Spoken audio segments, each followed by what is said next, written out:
पिला माने तुम मानक मो संस्कृत एकेडमी चैनल को बहुत बहुत स्वागत।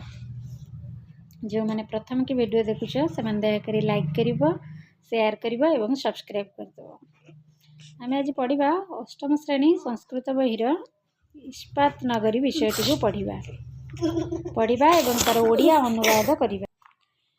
प्रथम विषयटी को पढ़ा देख विश्व प्रसिद्ध्यां इस्पात नगरी को बा न जानाति। ओडिशा राज्यस्य प्रमुखं स्थानं राहुलकेला एषा एव इस्पात नगरी रूपेण ख्याता। अत्र शंख कोयल नदीद्वयस्य संयोगात् ब्राह्मणी नद्याः उत्पत्ति भवति। जना अस्याः नद्याः जलं नीत्वा कृषिं कुर्वन्ति। अत्रापि वेदव्यासस्य जन्मस्थली अस्ति इति जनश्रुतिः। एतत् एकं पुण्यक्षेत्रं भवति। एतस्य प्राकृतिकपरिवेशः आकर्षणीयः। अत्र महत् अरण्यम् आसीत्। क्रमशः अत्र वेदव्यासाश्रमः, पवित्रगोशाला, वैदिकगुरुकुलाश्रमः, संस्कृतमहाविद्यालयद्वयं च स्थापितानि। एतानि अस्माकं संस्कृते प्रसारं च कुर्वन्ति। प्रथमे गोटे पाराटीर ओडिया अनुवाद करिबा। विश्व प्रसिद्धां इस्पात नगरीं को बा न जानाति। विश्व प्रसिद्ध इस्पात नगरी को किए बा न जानिछि। विश्व प्रसिद्ध इस्पात नगरी को समस्त जानिचंती। इस्पात नगरी कहले क्या बुझे ना, राउरकेला को। ओडिशा राज्यस्य प्रमुखं स्थानं राउरकेला। ओडिशा राज्यर प्रमुख स्थान राउरकेला को इस्पात नगरी भाव में परिचित अटे। एषा एव इस्पात नगरी रूपेण ख्यात। यह ही इस्पात नगरी रूपरे ख्यात अटे। अत्र एठारे शंख कोयल नदीद्वयस्य संयोगात् ब्राह्मणी नद्या उत्पत्ति भवति। अत्र गले एठारे शंख कोयल नदीद्वयस्य शंख और कोयल नदीद्वयर संयोगरे ब्राह्मणी नदी उत्पत्ति होइछि। जना अस्या नद्या जलम नीत्वा कृषिं कुर्वन्ति। जना कहले लोक माने, अस्या अर्थ एहार, एही नदीर, अस्या अर्थ एही नदीर जलम नीत्वा जल को नहीं कृषिं कुर्वन्ति, कृषि कार्य करन्ति। लोक माने एही नदीर जल को नहीं कृषि कार्य करन्ति। अत्रापि वेदव्यासस्य जन्मस्थली अस्ति इति जनश्रुति।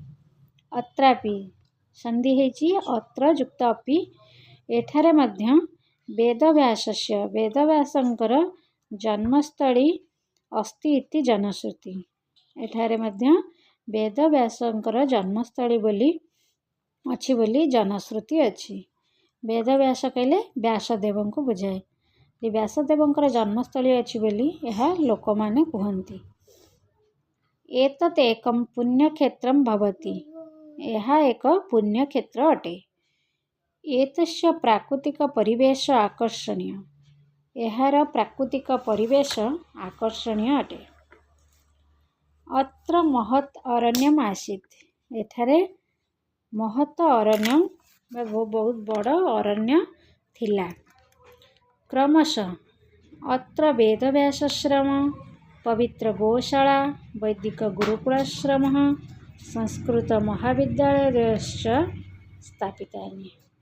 क्रमशः अर्थ धीरे धीरे एठारे आगे पूर्व एठारे कौन बहुत बड़ अरण्य थिला बा जंगल थिला, गछलतारे परिपूर्ण होइतिला। धीरे धीरे एठारे वेदव्यासंकर आश्रम, पवित्र गोशाला गुड़िक, वैदिक गुरुकुलाश्रम एवं संस्कृत महाविद्यालय दुईटी मध्य स्थापित होइतिला। एठारे धीरे धीरे कौन है ना, वेदव्यासंकर आश्रम, पवित्र गोशाला, वैदिक गुरुकुलाश्रम और संस्कृत महाविद्यालय दुईटी स्थापित होइतिला। एतानि अस्माकं संस्कृते प्रसारं च कुर्वन्ति। ଏଗୁଡ଼ିକ ଆମର ସଂସ୍କୃତର ପ୍ରଚାର ପ୍ରସାର ମଧ୍ୟ କରନ୍ତି। ସେକେଣ୍ଡ ପାରାକୁ ଦେଖିବା ଏବଂ अस्मिन् पुण्यक्षेत्रे 3854 वर्षे भारत सर्वकार पक्षतः इस्पात शिल्पागारस्य निर्माणम् आरब्धम्। अस्मिन् पुण्यक्षेत्रे 3854 वर्षे भारत सर्वकार पक्षतः इस्पात शिल्पागारस्य निर्माणम् आरब्धम्। तदा भारतस्य राष्ट्रपति डॉक्टर राजेंद्र प्रसाद आसीत्। स 3/2/1959 दिनाङ्के शिल्पागारम् उद्घाटितवान्। अस्मात् शिल्पागारात् अस्माकं राज्यस्य देशस्य च कृते प्रभूतम् अर्थोपार्जनं भवति। सहस्रं जना अस्मात् वेतनं प्राप्नुवन्ति, तेन परिवारं पोषयन्ति। अत्र हनुमत् वाटिका अस्ति। एषा अतीव मनोहरिणी भूमि। अत्र सुविशाला हनुमत् मूर्ति स्थापिता अस्ति। एषा एशिया महादेशस्य अन्यतमा उच्चमूर्ति भवति। राउरकेला कलानगरी इति परिचिता। अत्र विभिन्नभाषाभाषी जनाः निवसन्ति। एषा गीत, नृत्य, नाटक, चित्रकलाभिः गौरवान्विता। अत्र एकवारम् इस्पातनगरी अवश्यं द्रष्टव्या। आर ओडिया मीनिंग बुझिबा। अस्मिन् पुण्यक्षेत्रे, एही पुण्यक्षेत्ररे 2954 मसीहारे भारत सर्वकार पक्षत इस्पात शिल्पागारस्य निर्माणम् आरब्धम्। ଏହି ପୁଣ୍ୟକ୍ଷେତ୍ରରେ 1954 ମସିହାରେ ଭାରତ ସରକାରଙ୍କ ପକ୍ଷରୁ ଇସ୍ପାତ ଶିଳ୍ପାଗାରର ନିର୍ମାଣ ଆରମ୍ଭ ହୋଇଥିଲା। ଇସ୍ପାତ ଶିଳ୍ପାଗାରର ଶିଳ୍ପ କଳକାରଖାନା ଯେଉଁ ନିର୍ମାଣ କାର୍ଯ୍ୟ ଆରମ୍ଭ ହୋଇଥିଲା କେଉଁ ମସିହାରେ ନା 1954 ମସିହାରୁ ଆରମ୍ଭ ହୋଇଥିଲା। ତଦା ସେତେବେଳେ ଭାରତସ୍ୟ ରାଷ୍ଟ୍ରପତି ଡକ୍ଟର ରାଜେନ୍ଦ୍ର ପ୍ରସାଦ ଆସିତ୍। ସେତେବେଳେ ଭାରତର ରାଷ୍ଟ୍ରପତି ଡକ୍ଟର ରାଜେନ୍ଦ୍ର ପ୍ରସାଦ ଥିଲେ। ସ 3/2/1959 ଦିନାଙ୍କେ ଶିଳ୍ପାଗାରମ୍ ଉଦ୍ଘାଟିତବାନ୍। ସେ ଫେବୃଆରୀ 3 ତାରିଖ 3/2 କହିଲେ ଫେବୃଆରୀ 3 1959 ମସିହାରେ ଶିଳ୍ପାଗାରକୁ ଉଦ୍ଘାଟନ କରିଥିଲେ। अस्मात् शिल्पागारात् अस्माकं राज्यस्य देशस्य च कृते प्रभूतम् अर्थ उपार्जनं भवति। अस्मात् शिल्पागारात् ଏହି ଶିଳ୍ପାଗାରରୁ अस्माकम् ଆମ୍ଭମାନଙ୍କର ରାଜ୍ୟର ଦେଶର च कृते प्रभूतम् ଅର୍ଥୋପାର୍ଜनं ଭବତି।